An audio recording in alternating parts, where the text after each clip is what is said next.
Galing kami sa labas ni Beron kanina, meron kami mga errands na ginawa. Balak sana namin kumain sa labas, pero sabi ko, alam mo, mas type ko magluto eh. Sabi ko, parang ang sarap ng ginataang tilapia. Kaya nakatipid kami. So eto ngayon, na-defrost ko na kanina yan, timplado na. Salt lang naman, konting salt, tinimplahan ko na yan, tapos meron ng mga gilit-gilit yan. Ready for cooking to actually. Maggagata tayo ng tilapia. Kaso, ang style ko, pwede naman na kahit hindi nyo na iprito, iihaw, bago nyo igata, pwedeng ano yan, kahit na fresh na direkta, pwede naman. Pero kung nakagawin ko, lalo sa nanay ko, yung bangus nga, pag yung sinisigang namin, piniprito pa ng nanay ko eh. Pwede rin hindi. So ngayon, nagpainit na ako ng mantika. Kasi medyo matagal to, piprito ko muna itong ating, i-deep fry ko itong ating tilapia. Then pag yung ready na to, igagata natin, babalikan ko kayo. Pero pakita ko sa inyo, make sure lang naman na mainit ang inyong, ang inyong kawali. Alam niyo, pag nagpiprito ako, ready na yung aking pananggal lang, eto na eh. So, make sure mainit yung inyong mantika para wag manikit. Etong inyong ipiprito. So, eto. Kita ko sa inyo. Ang ganda ng pagkakainit, oh. Ayan, oh. Takpan ko muna bago ilagay yung isa. Lagay ko na yung pangalawa. Alam niyo, isa sa dahilan na niluto ko, ginataang isda. Paborito ni Nanay Lily. Paborito ng nanay ko to. Birthday niya ngayon. Happy birthday, Nay. Love you. So, pag naprito to, balikan ko kayo kasi igagata na natin. Napakagandang tilapia. Napansin niyo ba? Tostado. Yan ang gusto ko. Tinutostado ko. Sabay palalambutin ng gata. Napakasarap. 30 minutos kami nagbakbakan, nag-away. Ito, ako ang nanalo.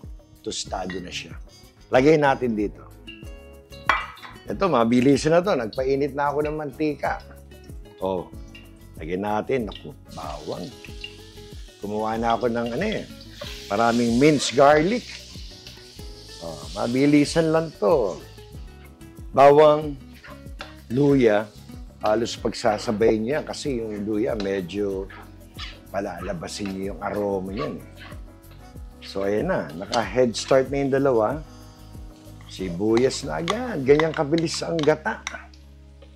Ang medyo natagalan tayo lang, magprito ng tilapia. Alam niyo naman, medyo bakbakan yan.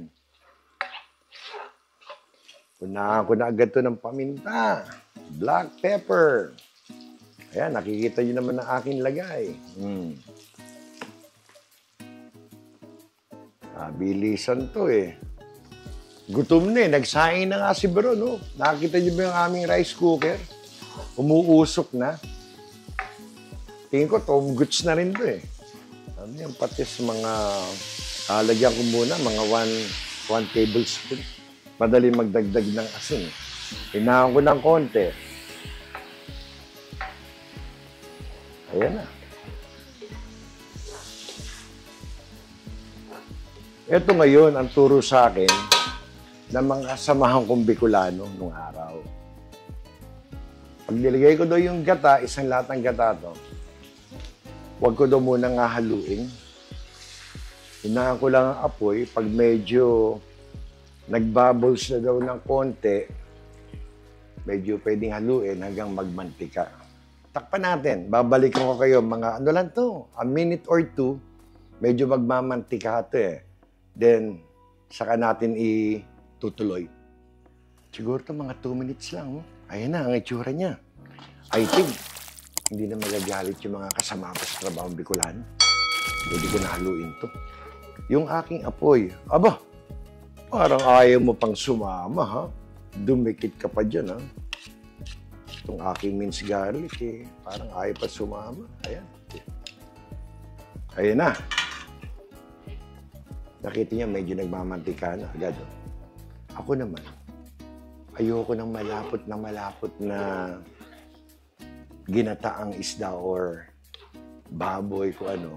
Parang kakanin. Gusto ko medyo malabnaw. Pero bago ko lagyan ng tubig yan, eto na. Nako, kadami oh. Kadaming sili. Ano? Sarap yan. Pero isa lang, ang puputulin natin. Yan. Baka magalit si Veronica. Sabihin, inangangan mo na naman. Ikaw lang makakakain yan. O, ayan. So, nakita niyo, ang bango ng gata, oh. Ayan na, walang timpla to, kundi paminta at patis lang, ha.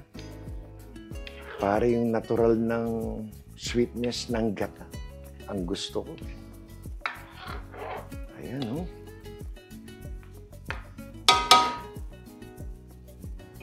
Ilulubog ko na agad yung ating isdang tostado. Kung kailangan natin maglagay ng konting sabaw, tubig, lalagyan natin. So, eto na ngayon, no? Kagandang tostado. Palalambutin ng ano yan. Ng gata, ayun, no? Ay, pasipsipin muna natin. Oh, may natanggal pa. Oh, sama natin, hindi ka pwedeng humiwalay. Oh, ayan, oh. Ihanap natin ang pwesto. Lagay natin to dito. Ayan na. Naku, ganda naman ang itsura. Eh. Talagang maglalagay tayo dito ng konting tubig, lumalapot niyo. Pero pupuruhan muna natin. Puruhan muna natin. Ayan na. Ang ganda, no? Lalagay na ako ng konting tubig. Baka matuyon ako ng gata. Ito na naman ang ating green tumbler. Half cup muna. Yan. Madaling maglagay. Madaling magdagdag. Mamaya titikman din natin to. So, in about 2 to 3 minutes, babalikan ko kayo kung ano na itsura nito. Ito, paliliguan nyo lang, ha, para yung ating gata tumalab sa loob ng isda bago natin bilingin. Pag biniling natin, yung kabila naman ang ating paliliguan. So, nakaka 3 minutes pa lang ako dito, simula nang hinulog to. Ha. So, pag biling nito, babalikan ko na naman kayo. Nabiling ko na, hindi ko pinakita sa inyo. Ang hirap eh. Pero eto ngayon, kabilang side naman ang pinapaliguan ko. Hayaan mong pumasok, manuyot. Hanggang loob itong ating gata dahil siya ay malapit na. Anong gulay ang masarap ilagay dito? Kailangan yung gulay na medyo mild. Minsan, sayote, nilalagyan ko to. Pero ngayon, parang type ko ang spinach. Parang very delicate lang na para yung gata. Lasang-lasa. Pagbalik ko, titikman na natin to. Lalagay ko ng spinach. Kakain na tayo. Okay. Wala namang masama. Titikman natin. Pero kulang ako sa tubig. Gusto ko may konting sabaw na isasabaw ako sa kanin. Tikman muna natin. Alam niyo, okay na sa akin ng alat. Ako ano yung nakita ninyo. Bakit? May konting patis sa kasili ako sausawan, mami. Pero, sakto lang kung ano yung nilagay natin. Ngayon, lalagyan ko ng konting tubig pa. Nakita niyo naman, no? Bitinte. Gusto ko medyo pwedeng isabaw yung gatay. Siguro another half cup. Papaliguan ko lang. Yan, nasarapan lang. Pagbalik ko, lalagay ko na yung spinach. Then, bochi-bochi na. Eto na. Eto na. Huling ano na to. Binabanlawan, no? Ayan, no? Lalagyan ko na to. Spinach lang, katapat nito. Pag nilagay ko to, wala na. Tapos na. Lagyan natin sa gilid. Para madaling kunin, mami. Ayan, nilagyan. Kita nyo naman yung gata, oh. Parang bulkang mayon. Kumukulo-kulo. Dami ba? Madami ba? Mamaya ako, tanggal lahat yan. Mawawala yan pag tinakpan ko. Ayan na ang ating spinach. Pwede niyo mong lagyan ng sayote, papaya, mustasa, kung ano gusto niyo, type ng panlasa niyong gulay. Ito, tatakpan ko lang ito na ilang minuto. Pagbalik ko, plating na.